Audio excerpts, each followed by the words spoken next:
Welcome to the Young Turks, everybody. I'm John Iadarola, Cenk Uygur, Anna Kasparian out for a little bit. They'll eventually be back someday. In the interim, I am joined by Jared Jackson, Ben Mankiewicz at the desk. Thank you for joining me. What's up? This guy shows up.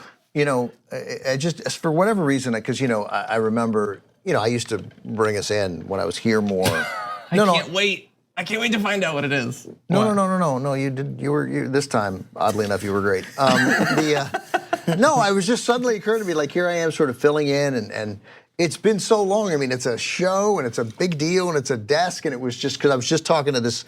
I'll tell a very quick story. I did an interview with NPR in Tucson today for a TCM event we're doing later. And the reporter started by saying, hey, during the Bush administration in 2003, 2004, I was so frustrated with the media and I started reading these commentaries that Huffington Post was publishing by this guy, Cenk Uygur. And I felt like my voice was being expressed, but eloquently, in the outrage. And I then found out about the show and saw you, and he really changed my life. And feeling that there was a appropriate, and I thought, well, it'd be nice to tell Cenk that because he's been, a really successful guy there in Arizona. And he said, then I started listening to the show, and I listened to you and Jill, and so I was just thinking about it because I just did that an hour and a half ago, and here we get introduced back, and it's just crazy. Like it is.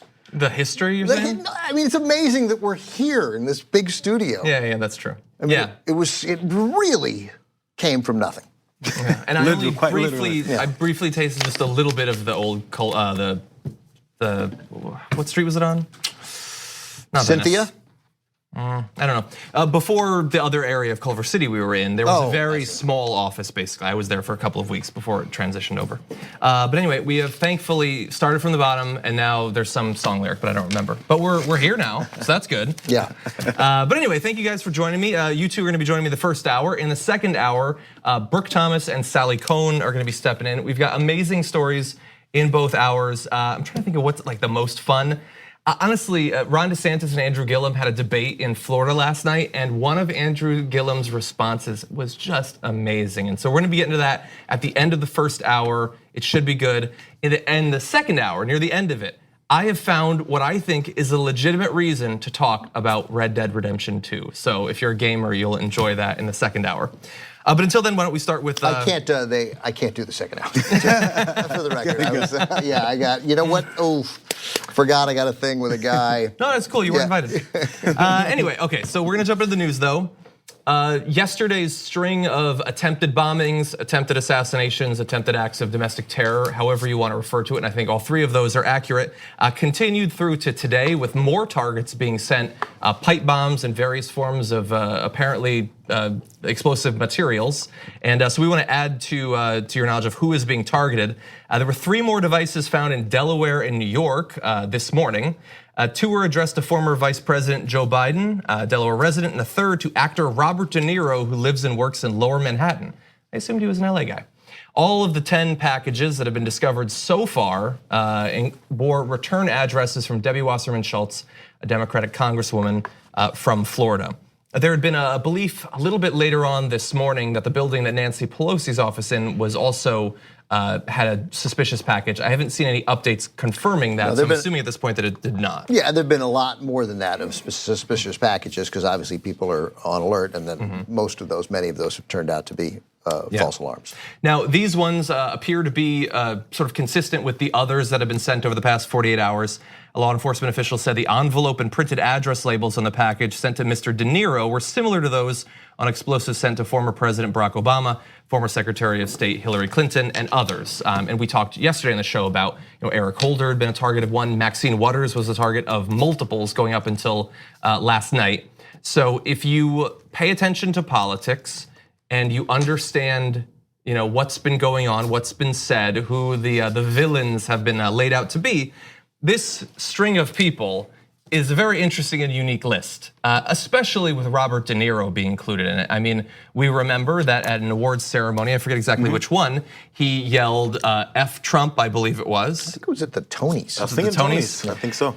Yeah, so let's bring up this map. You're gonna see the list there, but we have a pretty long list there. Some of them obviously well-known figures, some who only briefly popped up on the radar of having to do with Trump, like Robert De Niro, Maxine Waters, best known for being talked about constantly at Trump rallies as a low IQ individual.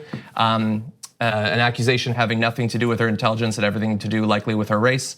And then of course, George Soros. And let's not kid ourselves, and gender. And it's a gender thing as well. George Soros, by the way, who was the first target of these bombings a day or two before the others.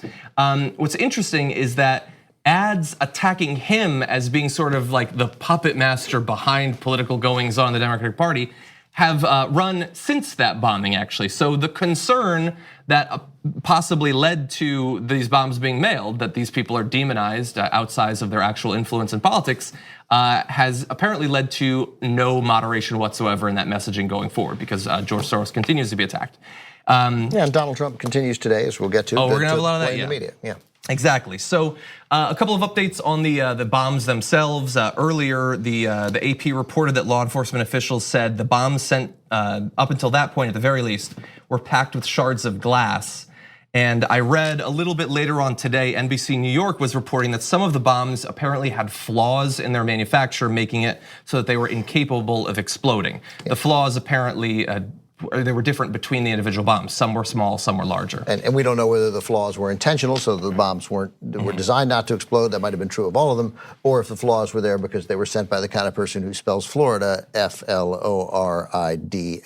Yep. They misspelled Brennan and John. Brennan was the one that was sent. Debbie Wasserman Schultz wrong. They got the return address. Right. So it's hard to really read exactly the reasons why, or if the defective nature was on purpose. So honestly, it doesn't matter. Because yesterday I was saying to, I was like, it seems like these things weren't set to go off. They were more sent to be intimidation factors, or I know where you are factors, types of that, which is still terrorism.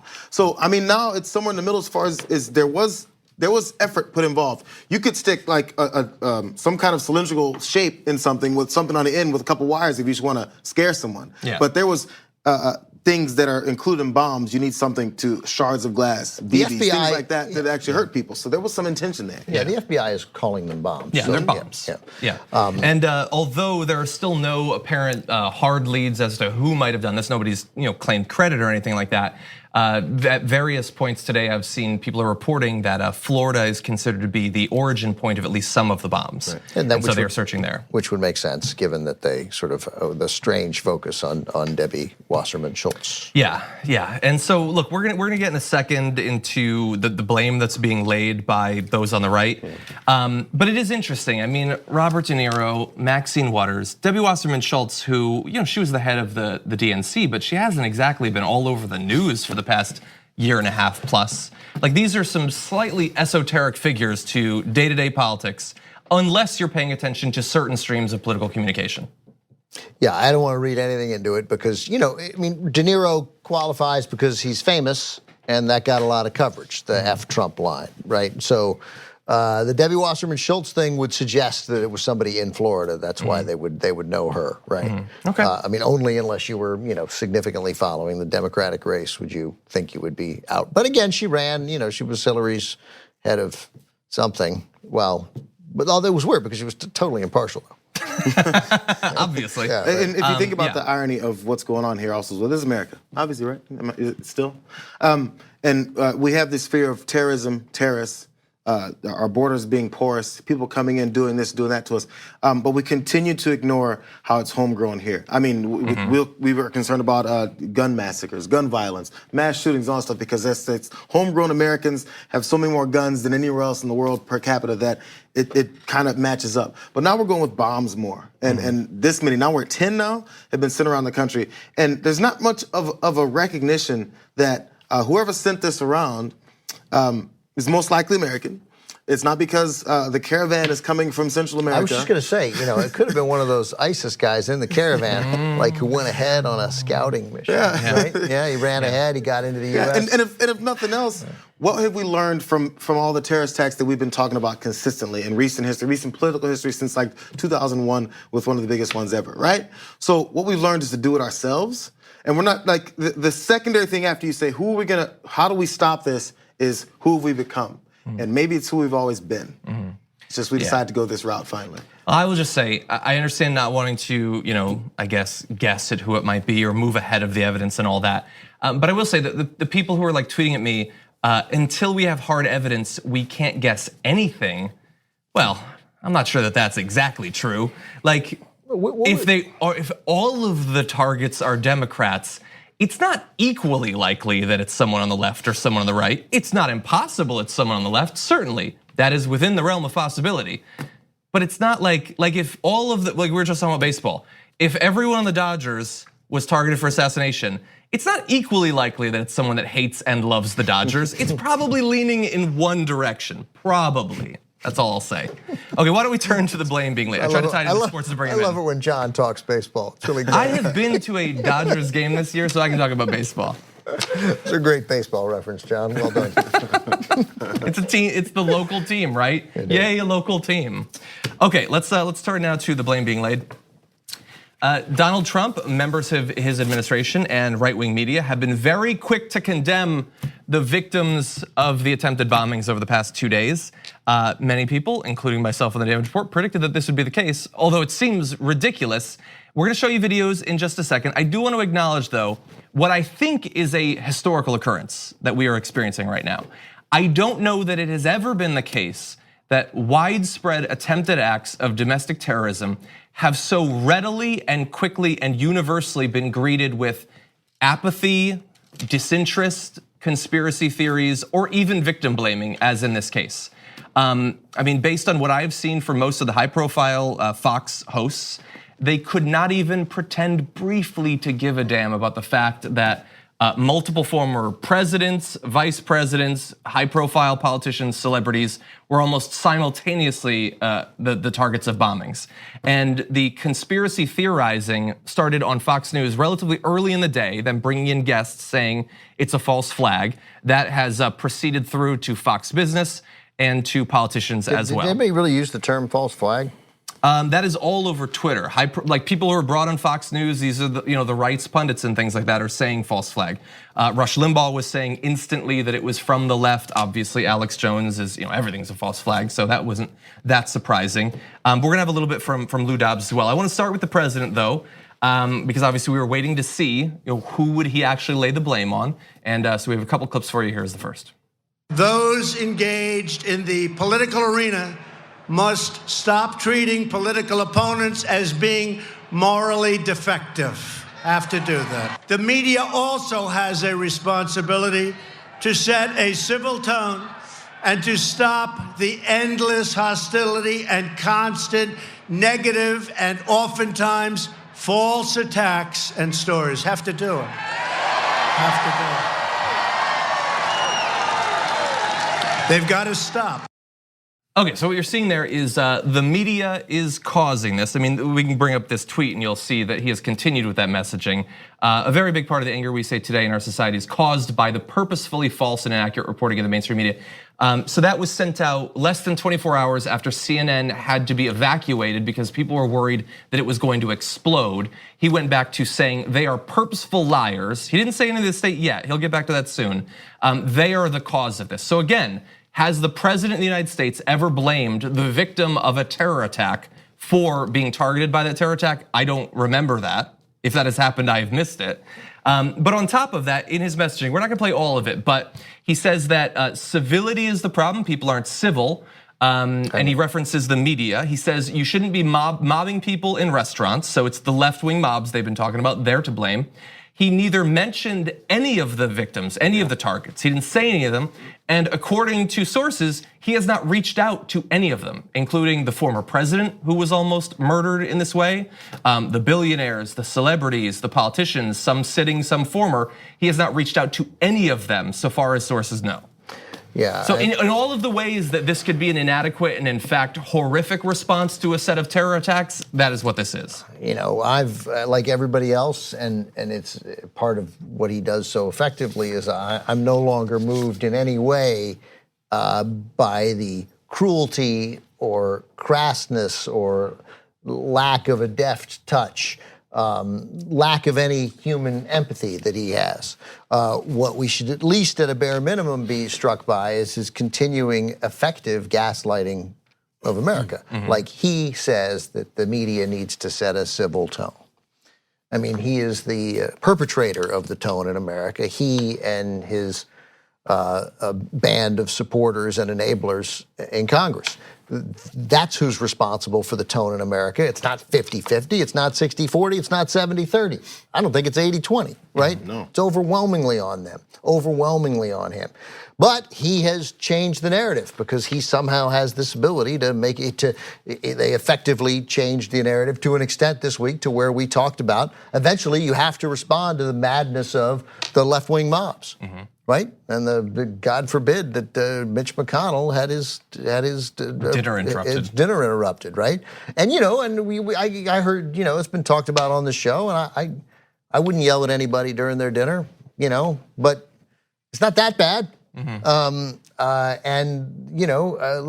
and over the course of human history, there's been a lot of violence perpetrated by the left, but that's not what's happening here. In this country, other than some isolated incidents. I don't remember who tracked it. Maybe it was the Southern Poverty Law Center, but they tracked the last 39.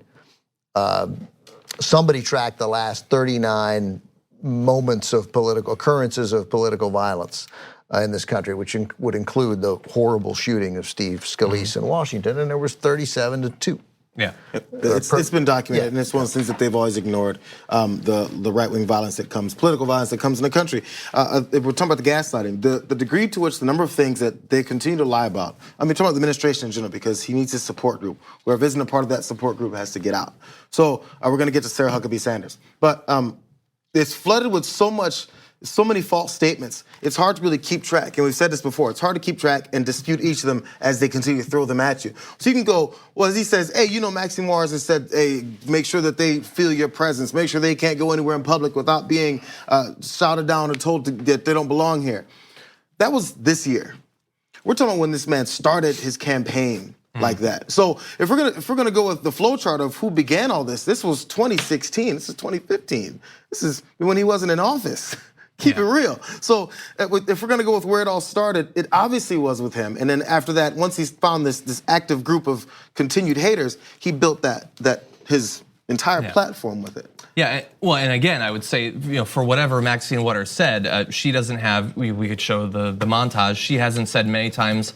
When protesters come in, punch them in the face, I'll pay your legal fees. Yep. She didn't say just a week ago, I love Republican congressmen that body slam people and then do the body slam. If you can body slam someone, you're my kind of guy, as people have been pointing out. Well, if you're a Trump supporter listening to that, if being able to body slam a Democrat or a journalist makes you his kind of guy, maybe sending a bomb to a Democrat makes you his kind of guy. He doesn't seem to be sending a strong message against that. Cenk and I on Old School last night had a conversation about the New York Times, and he took a tact that many on the left have taken, sort of critical of the Times, because there's a seeming eagerness to, or a willingness, I don't know about an eagerness, to soften the far right. Right, to humanize to sort of make the alt-right seem sort of Nazi profiles, nerdish, and I bristle at the criticism of the New York Times, even though I totally understand it. I'm as frustrated, or nearly as frustrated as everybody else, by the tone of those articles. But in an atmosphere where the President of the United States regularly has turned the mainstream media, porous as they are, into an enemy of the people, I just can't bring myself to join in criticism of the New York Times because of Trump. Because this is, the Fourth Estate is elementary and critical to the functioning of a proper democracy. And it's not an accident that he is successfully and determinedly undermining it. Even the day they receive a bomb in the mail. I agree. I will wait until another day, but I will do both. I will criticize them for terrible op-eds and terrible lighthearted profiles of Nazis and things like that. It is not as big of a problem as Donald Trump, but it is still a problem, and I think that we can do better. Now, in terms of the things that Trump has said, Sarah Huckabee Sanders was asked for some reason what she thought about all this, and this is what she said. Do you believe that the president bears any responsibility for what we've seen over the past 2 days? And does he regret any of the comments that he's made about his opponents? Or does he at least regret the tone that he's taken? Look, the president's condemned violence in all forms, has done that since day one, will continue to do that, but certainly feels that everyone has a role to play. Yeah, so the thing is, that's a lie. And I don't want to be a Michelle Wolf or whatever and get attacked here, but he said he likes that a journalist was body slammed like a week ago. Obviously, he doesn't condemn violence in all avenues. At this point, that is such an obvious thing. And she, of course, is never gonna be like, you know what, that's a good point. He has been, he's been excessive in some cases. She's never gonna admit that. So what is the point of talking to her at all? You are never gonna get anything approaching an authentic response. Yeah, I mean, they finally figured it out because you can't make fun of her the way you could make fun of Sean Spicer because she has a degree of, she projects a professional, competent air while being a mouthpiece for an authoritarian wannabe fascist. So there's no defense for her behavior. She should be ashamed of herself on a daily basis, but she's smarter and more presentable and does a much better job at it than Sean Spicer. So again, always the danger, and the danger we're gonna also have if Trump were to leave office and say Mike Pence were to replace him. It's almost the exact same thing, is that, except far more dangerous, than Spicer being replaced by Sarah Huckabee Sanders, is that when you replace total buffoonish, caricaturish incompetence with less incompetence and a different kind of incompetence. In fact, the appearance of competency while still reinforcing the same sort of brutality and the same degree of undermining American institutions, we will have a tendency to say about Mike Pence, well, at least he's not Donald Trump, more presidential. Right? He's more presidential, and there will Let's be see. there will be. You know what, Joe? You're right, John. Let's check it out, and maybe it'll work out. Maybe it'll be better. But we do know how that will seem. I mean, the columns that will come out, and there will be a narrative of at least Donald Trump, at least Mike Pence has restored dignity to the Oval Office. Okay. Let's play a little bit more Sarah Huckabee Sanders. He's calling for a peace and harmony and a civil tone. Is he going to stop insulting his political opponents at his rallies? He called Maxine Waters low IQ. He's called Joe Biden someone pulled off a trash heap. He said Hillary Clinton is crooked Hillary. Is he going to stop insulting the people who received these bombs? Look, the president's going to continue to lay out the contrast between Democrats and Republicans. And if you'll let me finish, I'll answer it for you. But I'd like to finish my sentence. The president is going to continue to lay out the case and the differences between Democrats and Republicans. Americans have a choice to make, and he's going to lay that out. So again, I love the reporters that try to do traditionally what has been their job, but she says, if you'll let me finish, I'll answer your question. She goes on to obviously have no intention whatsoever of answering the question. These people were almost assassinated. Are you gonna continue to demonize them to your followers? Well, I'm gonna continue to lay out no, you're not actually responding to the question. Will he keep calling them insults?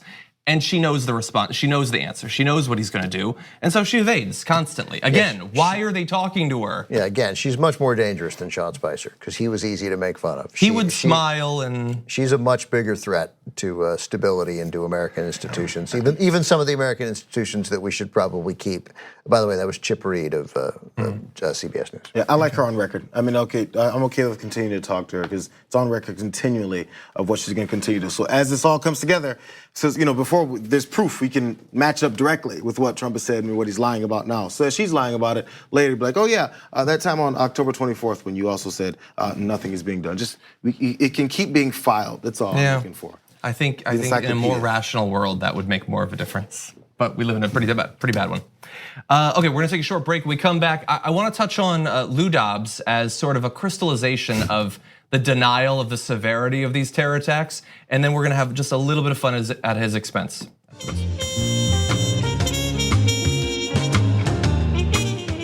Welcome back to the show, everybody. Before we get back in the news, I do wanna read some of the messages of which, since I last did this, we have so many different categories of messages. Okay, so I'm gonna read the green ones, super chat. Peter Hamby says, a political scare tactic so close to the midterms, this develops two types of cowards made, the bombers and those who've been scared to vote on 11/6. I don't know, look, I guess it is close to a midterm. We need to talk about a relatively new show called the Republic, or UNFTR. As a Young Turks fan, you already know that the government, the media, and corporations are constantly peddling lies that serve the interests of the rich and powerful. But now there's a podcast dedicated to unraveling those lies, debunking the conventional wisdom. In each episode of On the Republic, or UNFTR, the host delves into a different historical episode or topic that's generally misunderstood or purposely obfuscated by the so-called powers that be, featuring in-depth research, razor-sharp commentary, and just the right amount of vulgarity. The UNFTR podcast takes a sledgehammer to what you thought you knew about some of the nation's most sacred historical cows. But don't just take my word for it. The New York Times described UNFTR as consistently compelling and educational, aiming to challenge conventional wisdom and upend the historical narratives that were taught in school. For as the great philosopher Yoda once put it, you must unlearn what you have learned. And that's true whether you're in Jedi training or you're uprooting and exposing all the propaganda and disinformation you've been fed over the course of your lifetime. So search for UNFTR in your podcast app today and get ready to get informed, angered, and entertained all at the same time.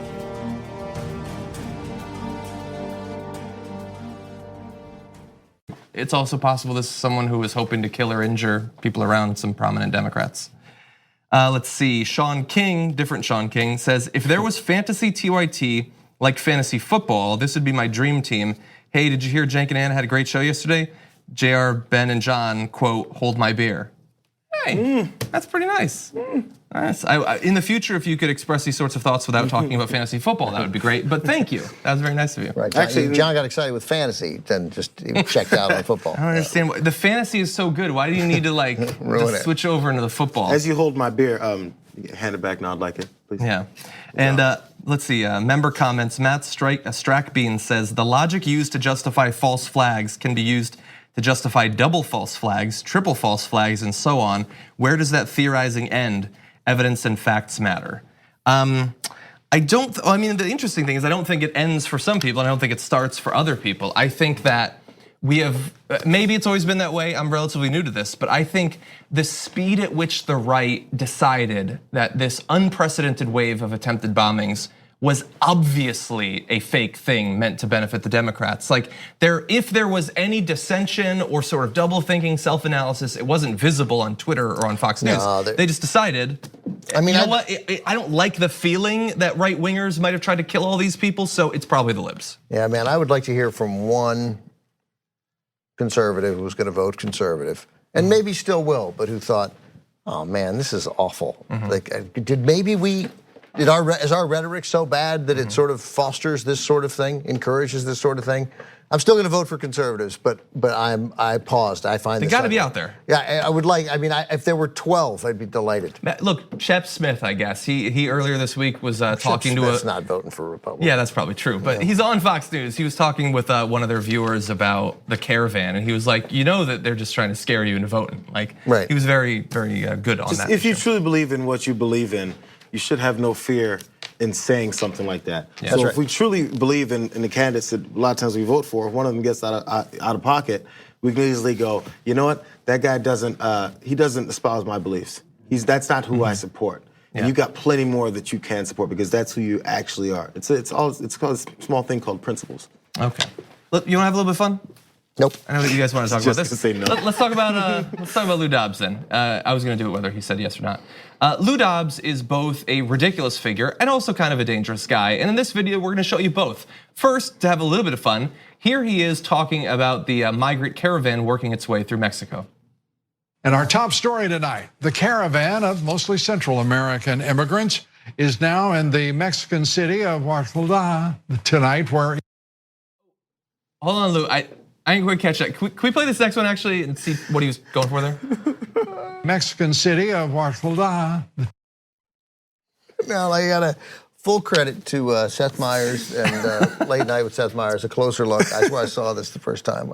Oh my God, it was funny. I must have played it 25 times. See, look, I don't speak Spanish. Is that a place? Well, also it's no, not it's just. not a place. It's not. Look, man, I have trouble with French. Right? There are French words I really have trouble saying. But first of all, that's different. It just is. Yes. Like you can see his pain. It's so great.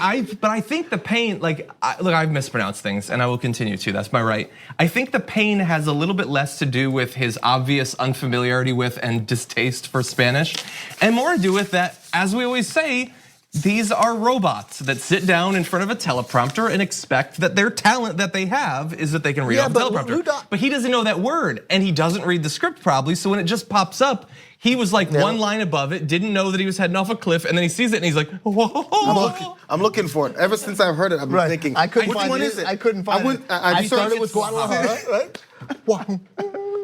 We have landed Guadalajara, on Puebla, Oaxaca. Cancun, We're not Acapulco. sure. Seth Meyers said that he was trying to say Mexico City, which I think was a joke. That's pretty good. But before you, because Lou Dobbs was an executive vice president at CNN from its like inception on until he left. He left once, he came back, and then he left in 2009 finally, and then resurfaced about a year later at Fox Business, where that show is. He should go live, by the way. He should do the show from. He could fly right into. He could fly into the international airport. So you're right. It is in a sense, but he is. I mean, he owns that show, so he's not just the mouthpiece of that show. I don't know. I doubt he writes it. Obviously, you're correct that he hadn't read it over, or you'd think he would have had a closer idea of what to say, but. He grew further and further to the right. He's now a big Trump cheerleader. He's a disgrace to America and a threat to the institutions which have protected us for 240 years. He's also just this huge fraud, because I know you didn't want to do this, but we're going to do it anyway because they have it. So when he left CNN in 2009, he looked like a distinguished guy whose hair had turned white, right? Do we have the photos? I think we do. So when he left in 2009, that's what he looked like. Whoa. He shouldn't be, that looks good. Mike right? Pence. Right, that's nothing wrong. And now he looks like this.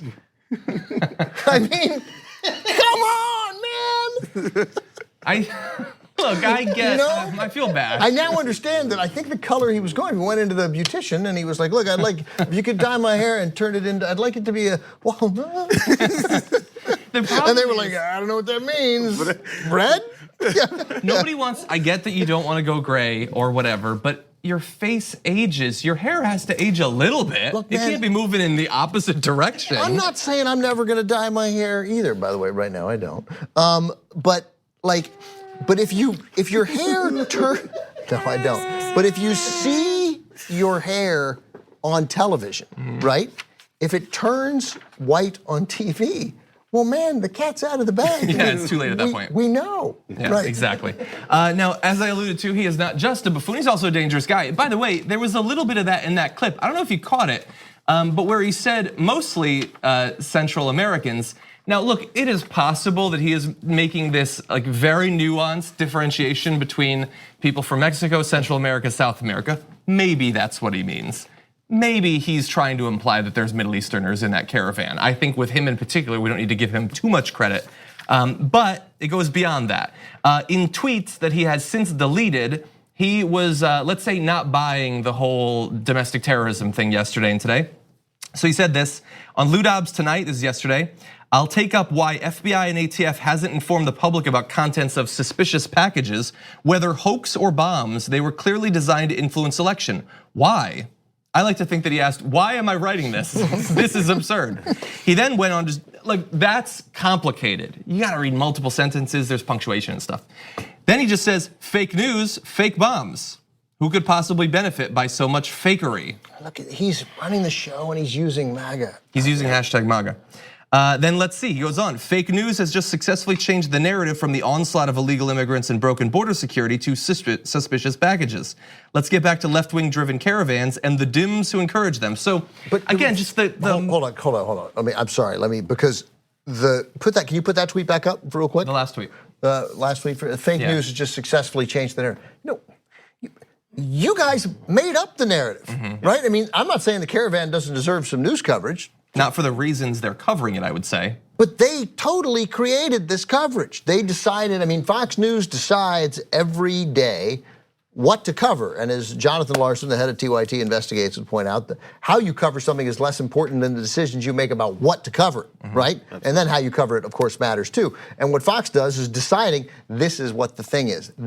And they manage to change the narrative. That's what they do all the time, and that's what the mainstream media makes the mistake in doing by paying attention to Fox News, by keeping Fox News on in their newsrooms across the country. And in their defense, eventually, eventually you feel like, all right, well, half the country's talking about it. You fall into this idea that half the country is talking about it. Yeah. But they set that agenda and then they amplify it by bringing on a different guest each day to say something new about it. Yeah. Right? So the story keeps growing and keeps amplifying. So how is it somehow the fake news found a way to make the pipe bombs in 10 different packages sent across the country? Who made that story so okay? Which part of the fake news sent out 10 pipe bombs? Like, how does the structure of that thought doesn't even make any sense? So because the caravan is such bad news for libs, somehow the fake news put together 10 pipe bombs to send to a bunch more libs to change the narrative that they didn't make the news. It happened. Were we saying it didn't happen? Are those things invisible? Is this virtual reality that we're dealing with?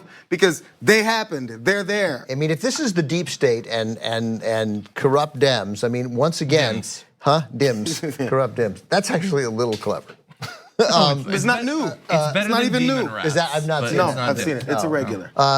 Once again, then we've managed to orchestrate 10 fake bombs, right? But we couldn't swing 38,000 votes.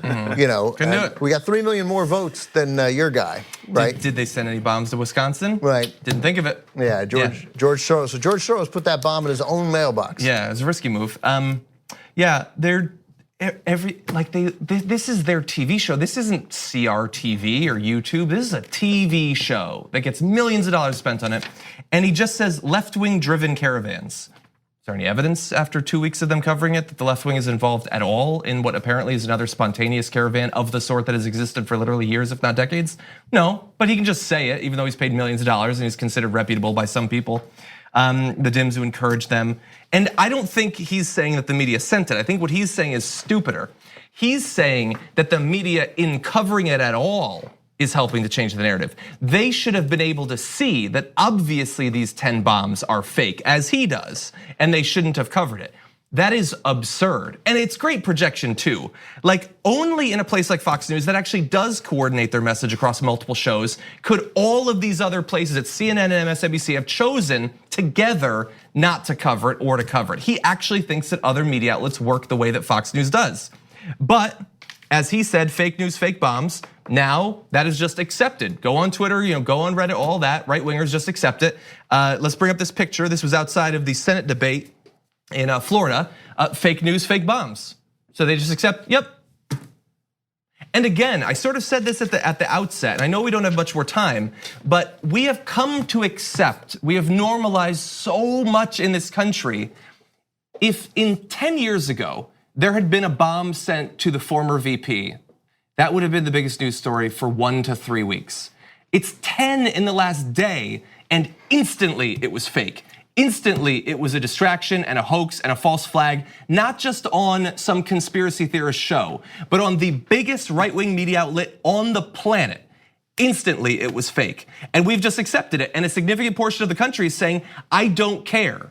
I don't believe that it's true, but even if it was true, even if they tried to assassinate the former president, the former Secretary of State, former senators, former VP, a sitting congresswoman, a celebrity, a billionaire, simultaneously, I don't care.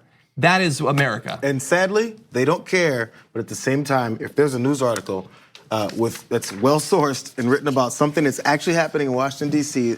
that implicates somebody that they're supporting, their president, oh, they are crying. But 10 pipe bombs sent in the mail, oh, why are they getting so excited? What are they covering this for? Do you But somehow they're remember- upset about coverage about real things that are happening.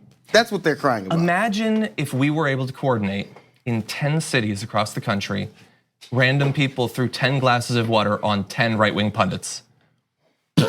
They'd blow up. Like, they took Tommy Lauren getting soaked a bit 10 times more seriously than what might be the largest coordinated attempt at domestic terrorism in the last decade.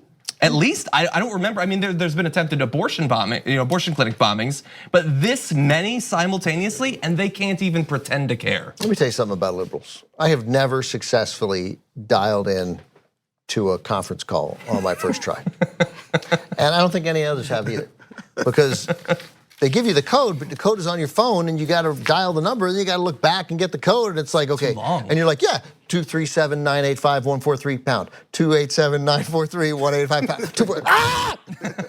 That is what we need multitasking for. Yeah, we didn't coordinate. Yeah, no, if we can't get past that, the deep state's just not gonna work.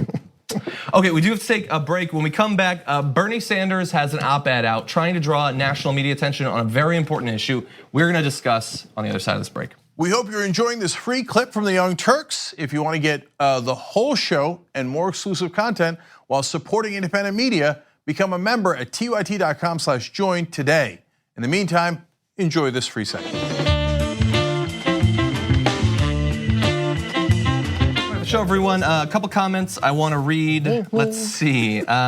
Joe Oliver said, let's be real. If there was a pipe bomb within 1,000 yards of Mar-a-Lago, Trump would disband the Congress. At TYT, we frequently talk about all the ways that big tech companies are taking control of our online lives, constantly monitoring us and storing and selling our data. But that doesn't mean we have to let them. It's possible to stay anonymous online and hide your data from the prying eyes of big tech. And one of the best ways is with ExpressVPN. ExpressVPN hides your IP address, making your activity more difficult to trace and sell to advertisers. ExpressVPN also encrypts 100% of your network data to protect you from eavesdroppers and cyber criminals. And it's also easy to install. A single mouse click protects all your devices. But listen, guys, this is important. ExpressVPN is rated #1 by CNET and Wired magazine. So take back control of your life online and secure your data with a top VPN solution available, ExpressVPN. And if you go to expressvpn.com/TYT, you can get 3 extra months for free with this exclusive link just for TYT fans. That's expressvpn.com/TYT. Check it out today.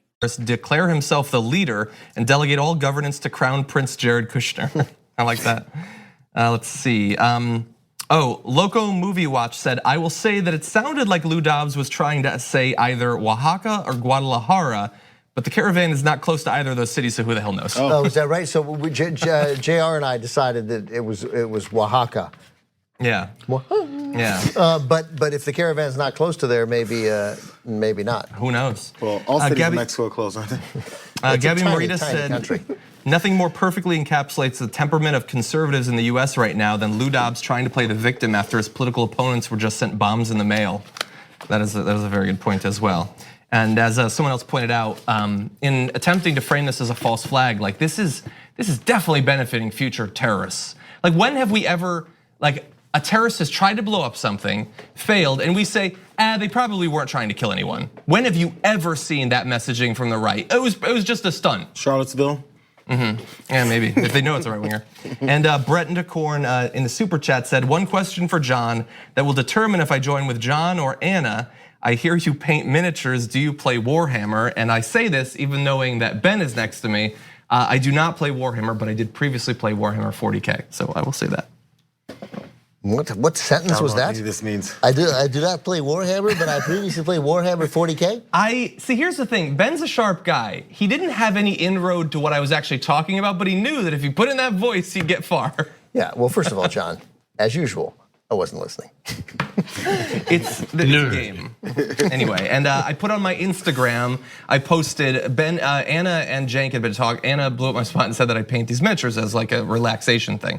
And so on my Instagram, at John Idarola, I put up an example of one of the ones that I painted that I was a little bit proud of. And What, you paint miniature what? They're like miniature little figures that are used in games. And show exactly what big is it? It's like that big. I couldn't imagine. I'm gonna try that.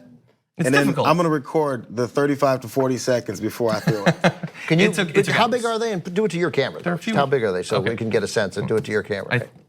I don't know, like that big. Do you just want me to do this on camera? Is that what you want? Great. Yeah, that's what I want. Okay, yeah, I sort of felt it, but I wasn't aware enough to not do it. Oh, I didn't even go. So enjoy that, internet. Anyway, hey, can you come back to me? Walk over here. Just in case, maybe use that instead. Anyway, I kind of want to talk about Saudi Arabia and Yemen though, so maybe we could transition to that, you bunch of savages. Okay, Bernie Sanders has continued his drive to fundamentally alter our relationship with Saudi Arabia in a new New York Times op-ed. And I want to read just a few sections of it. You should definitely check it out. It was published within the last day. And it has to do with our longstanding military and economic relationship with Saudi Arabia, now viewed through the lens of not only the ongoing atrocities in Yemen, but they're also their targeted assassination of Jamal Khashoggi. So he says this: the likely assassination of the Saudi critic and the Washington Post journalist Jamal Khashoggi underscores how urgent it has become for the United States to redefine our relationship with Saudi Arabia and to show that the Saudis do not have a blank check to continue violating human rights. He said, the United States is deeply engaged in this war. We are providing bombs the Saudi-led coalition is using. We are refueling their planes before they drop those bombs, and we are assisting with intelligence. He goes on to detail several of the specific instances. I'll get to that in just a second. He goes on to detail some of the specific instances in which multiple civilians have been killed with our assistance, including the bombing of the bus full of kids. And he talks about the sheer number of civilians. Something like 1 out of 3 bombings is against non-military targets. And we, at every step of the way, are assisting in that. Finally, he says, I very much hope that Congress will act, that we will finally take seriously our congressional duty, end our support for the carnage in Yemen, and send the message that human lives are worth more than profits for arms manufacturers. So he joined several other politicians who are not only hoping that, as he tried earlier this year, to reassert Congress's control over military actions like this, but to take back the planned arms sales to them and basically have some consequence, any consequence whatsoever for their targeted assassination of this journalist. At the risk of talking about something that I don't know enough about, I am critical, and many of us are. You are as well, John, and I think JR too, of some people to the left of us for some of the, I think, nonsense that is spewed on a fairly regular basis. Although there's certainly plenty of smart people to the left of me. But one of the things that they were right on, and that I didn't know enough about and sort of shamefully ignored, was Yemen. And they've been right from the start, and we shouldn't have been involved in it. And the beginning of this is on Barack Obama and John Kerry and Samantha Power's watch. And Trump expanded it, but they started it. And some of their defense would be, we didn't mean for it to be like this. And I think they probably didn't mean for it to be like this. And they thought Hillary Clinton would win, and there would be still an opportunity to sort of solve this diplomatically. And then there wasn't, but it's on them. They started it. And I agree. I wish I had been stronger and tougher on this then, rather than just now, when it's now Trump's deal. See, your approach is rare. That's the problem. So the whole point of admitting when you've done something wrong, or if you've gotten yourself into something you shouldn't have gotten yourself into, is to first, if you're honest from the beginning and say, this is the reasoning, this is what we were trying to get in here to do. If it didn't work out that way, it means you misinterpreted something, you misread something. That's what humans do. No one's perfect, but we have this, the end game is to make sure that you're not held responsible for anything. Oddly, coming from a bunch of people in government that always say, hey, personal responsibility, take care of what you're supposed to do. Hey, pull yourself by your bootstraps and do the responsible thing. We teach our kids that. But the end game when you're a politician is to say, hey, it wasn't me. Or since it now was me, I have to continue to go down this horrible road that I already know is a horrible road, because somehow that's a better way to go. Killing more people, murdering more children, doing this way is better than me going, okay, we totally effed this up. How do we fix this? Or to a degree, change course so at least it doesn't get worse. The only thing that matters is covering for yourself or saying, hey, it wasn't me, so maybe vote me back in again. That's all that matters. Yeah. So if you were in position during the Obama administration, Ben, you'd go, hey guys, we really messed this up. I totally misread how we were gonna do this. What are we gonna do now? And they go, shh. So, and even more so in an administration like this. Like, oh, well, you mean I can get more votes off of this and just continue to demonize certain folks? This is perfect, because you see all of the hatred that came towards Barack Obama from the opposing side of the aisle did not say, hey, do you know what he's doing? In Yemen, we would never do this. Because if they get power, they would definitely do this, because it makes money. Yeah, you're right. We have to acknowledge the context of it, that it did start under there. I would clarify, just in case it wasn't clear, I've never supported this conflict, and I've actually been talking about the conflict, the famine, and the cholera for literally years now. I never supported it, but it wasn't. But the criticism of it was not even close to the forefront of my mind. Like, that's all. I just mean, like, yeah, but certainly you've questioned our closeness with Saudi Arabia. I have, yeah, and that's an issue that's a peculiar relationship and a complicated relationship and a relationship that has spanned multiple presidents, multiple administrations. So Greg Barker made a film called The Final Year, which is really interesting about the last year of American foreign policy under Barack Obama, their final year, which sort of features Ben Rhodes, Samantha Power, and John Kerry principally. There's also some some Susan Rice and some Barack Obama in it too, but it's mostly those other three. And then I did a Q&A with those with Rhodes and Power and the director Greg Barker. And first of all, it's a good film. And the last question I asked her was, what's the thing you goofed most? This was about a year ago now. What's the biggest mistake you guys made? And she said, oh, Yemen, no question. We left a mess for these guys. We left a mess, and I regret that. So. They can acknowledge that. Okay, let's turn to our last topic for this hour. It just broke just recently, actually, but Megyn Kelly is apparently out as the host of NBC's Today Show. There had been sort of rumors going around she was not going to be appearing for the rest of this week, but she is now formally out. She also has dropped her talent agency and gotten a new lawyer. All of this coming in the wake of her comments about Halloween and blackface coming earlier this week. So, although it's interesting from my point of view, Megyn Kelly has always been extremely questionable on topics like this, so I don't know why everybody's so shocked all of a sudden. But what she said was awful, and they apparently are taking it seriously. Yeah, I mean, I thought what she said was obviously. It was so stupid that I didn't think it rose to the level of awful because it wasn't. It wasn't a particular thing that she didn't do it. Right? She was just saying, when I was a kid, it was fine because I never bothered to think outside the limited scope of my world. I never, because I have no empathy, I never thought about anybody else. There were so many things that she had said that suggested I thought that her hiring at NBC News was a terrible one and wouldn't work. Also, if you just from a business point of view, she appealed to that audience. She's a very good broadcaster. She is given, so I don't know what she would, her belief system seems a little messed up, but if I imagine she'll go back to Fox and she'll probably do well. I don't know that there's anyone else who will hire her.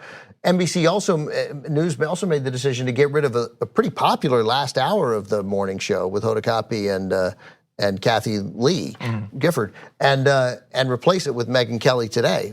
It's going to be very awkward for the next host of Megyn Kelly Today not to be Megyn Kelly, or maybe they'll just hire another Megyn Kelly if they can find one. If they can find one. Seems common enough.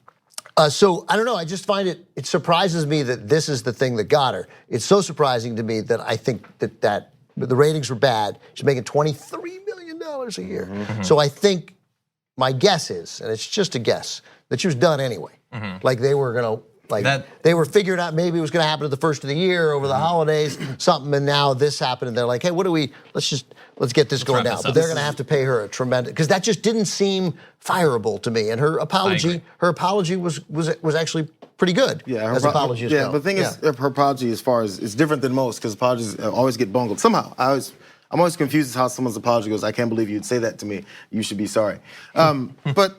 So from that aspect, she was saying she didn't know, and we talked about on the show. I wasn't here, but we talked about how it's based in ignorance. Megyn just didn't know. Megyn Kelly's going on 48 years old. I'm sorry to give her age, but everyone knows it's easily searchable. I'm 38 years old. I've heard of it. How could you not know? Hey, if you didn't grow up in the time of minstrel shows and blackface and understanding what it was, your favorite celebrities since 1990 have been getting in trouble for minstrel blackface appearances at Halloween. So it's not new. It's not, hey, I didn't know about this whole Halloween thing. Remember the Orange is the New Black costume that the dancer from Dance with the Stars did? I think it was her. One of them did it, and she darkened her face, and she caught hell for it. And then she goes, oh, man, I didn't know. So move aside and say, oh, you didn't know. But then I think the icing on the back of this whole conversation that Megyn Kelly had on that show was, it's just so hard to keep up with the PC nature. Like us normal people have to keep getting offensive. That's right. Who are the abnormal people? You're the normal person who doesn't know the history of blackface and the effectiveness it had on people in the country from as far back as any kind of entertainment that we've had, and the way that it portrayed black folks and allowed people to have these perceptions of them that went on to murder them on a mass scale.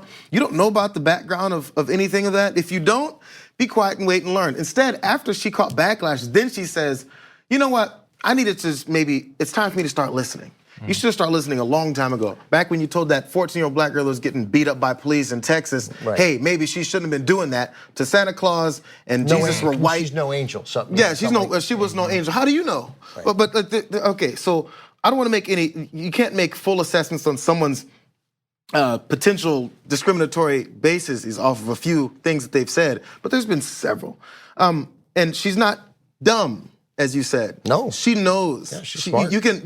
So I guess my problem with the apology was I'm just a I'm just this. I read it. I this read it. I person know in we the gotta media go. that's read a million things, but somehow I missed the blackface memo. Yeah. She didn't miss that memo. And compared it to black people doing whiteface because that was those fa- are the same. Right, because that's all. First of all, that happens all the time. And let me tell you something, Jay. I saw that movie. If you ever do that, I'm going to get very offended. Because that's always offended me to my core when black people do whiteface. That's been going on too long in America, and we've got to put a stop to it. I agree. Yeah, I'm largely in the same position as you. I feel like, I mean, considering the amount they were paying her, I don't think that they would have fired her based purely off of that comment. And obviously, I mean, many people find it incredibly offensive. People can defer on that. Certainly, her presentation of the topic seemed to be aggressively ignorant about that topic. Yeah, it was like, I don't want to hear it from anybody who's going to tell me that this isn't, this is offensive. You know what? I like Diana Ross. Hey, there's a flow chart. I talked about this one. There's a flow chart. You guys can find it on the internet anywhere. Ask the question, should I dress in blackface for Halloween? All signs point to no. If you go, no, but I actually like the character I'm dressing up as, that sign points to no. It's like, no, I'm not actually a racist. That sign still points to no. You're gonna have a fabulous time at your Halloween party if you dress up as Diana Ross, if you dress up as Stevie Wonder, and you don't darken your face. Can I just, as we go out, You'll I want still to say, get there. as we're nearing Halloween, I don't think you never met her, but my ex-wife was black, right? Mm-hmm. And I wanted to go Halloween every year. We never dressed up, but I wanted to go as Ike and Tina Turner. But she would go as Tina Turner, and I would go as Dwight Eisenhower, and we would tell everybody we're Ike and Tina Turner. And I thought, come on, that's so good. I like that. Yeah. So. And But also, you didn't want to be an abusive person as a. That's right. It was a lot Halloween of- The funny thing is, until you said the Eisenhower thing, when you first said that you want to go, I was like, dude, my views on Ben are changing. Why would he want to do that? I didn't want to wear a bald thing over my hair, so we never did. And again, last thing I want to say on this, to those who freaked out about concern about blackface, I just think it's weird that there are honestly people who get more offended at being told they can't do blackface. They think it's more reasonable to be mad about that than to be mad about the blackface in the first place. You could literally go as any costume as you want, basically. And because you can't do this one particular thing, you get pissed off about that. I will never understand that approach Super to the last thing, world. and to plug your show, Wednesday on the Damage Report with John, we also did this ad that it was down in Florida by obviously a white supremacist racist group. I mean, put all the names on the them. robocall? The robocalls about with Andrew Gillum. It's exactly what a minstrel show would be. So it's 2018. But it's still happening. And when you hear that robocall and you compare it to what these minstrel shows were that were done in blackface, it's not like you could miss it. It's not over. It didn't stop in 1902. Yeah. It's still happening, and it's purposeful to make people go, you know what? I hate that N-word guy. Yeah. It's what it always has been. Okay, that's fun thing to end on. Thank you guys for joining me in the first hour. It's been good to have you on. We're gonna be taking a short break. When we come back, second hour, Sally Cohen, Brooke Thomas are gonna be joining us. So much important news to get to. Thanks for listening to the full episode of The Young Turks. Support our work, listen ad-free, access members-only bonus content, and more by subscribing to Apple Podcasts at apple.co/TYT. I'm your host, Cenk Uygur, and I'll see you soon.